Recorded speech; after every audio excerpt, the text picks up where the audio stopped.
একটা sample mock test তোমাদেরকে দেখাচ্ছি। এগুলো হচ্ছে আমাদের স্যাম্পল মক টেস্ট। এখানে দেখতে পাচ্ছ 1 থেকে 15টা টেস্ট এখানে আপলোড আছে। এই 15টা টেস্ট আছে টোটালি, প্রত্যেকটা 10 মার্কসের।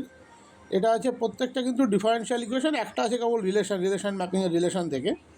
মানে 14টা ডিফারেনশিয়াল ইকুয়েশনের টপিক ওয়াইজ টেস্ট আছে। এটা গতকালকে যে ব্যাচটা ক্রিয়েট হয়েছে তাতে আমরা দিয়েছি আপাতত।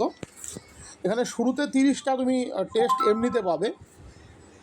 তারপর 70 নম্বরের টেস্ট মাসে 4টা, যদি 3 মাসের কোর্স ধরি তাহলে 12টা, 60 + 10, 60 হচ্ছে 9, 10-এর, 10টা হচ্ছে তোমার 11, 12-এর।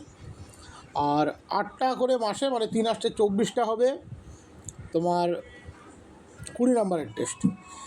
এটা হলো দেখো একটা প্রিলিমিনারি, এটা বলতে হয়, কারণ এটা তুমি পাবে নিশ্চিন্ত থাকতে পারো।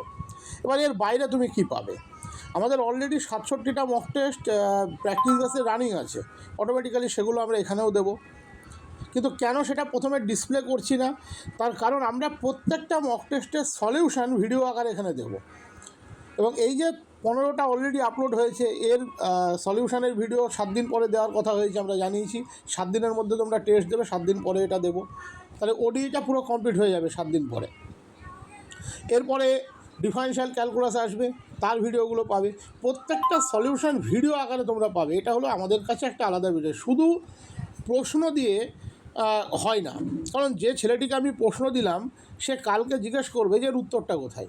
তাই উত্তরটাও 7 দিন পরে হবে। তোমাদের রেসপন্সিবিলিটি, ডিফারেনশিয়াল ইকুয়েশন যেমন দিলাম, এটাকে 7 দিনের মধ্যে তোমাকে কমপ্লিট করতে হবে। এর বাইরেও ডিফারেনশিয়াল ইকুয়েশন আসবে, কিন্তু এই 14টা টেস্টে একটা পুরো কমপ্লিট সিলেবাস কভার হচ্ছে, এটুকু আমরা নিশ্চিন্তে বলতে পারি। এরপর যেটা আসবে সেটা মিসেলেনিয়াস ফর্মে আসবে।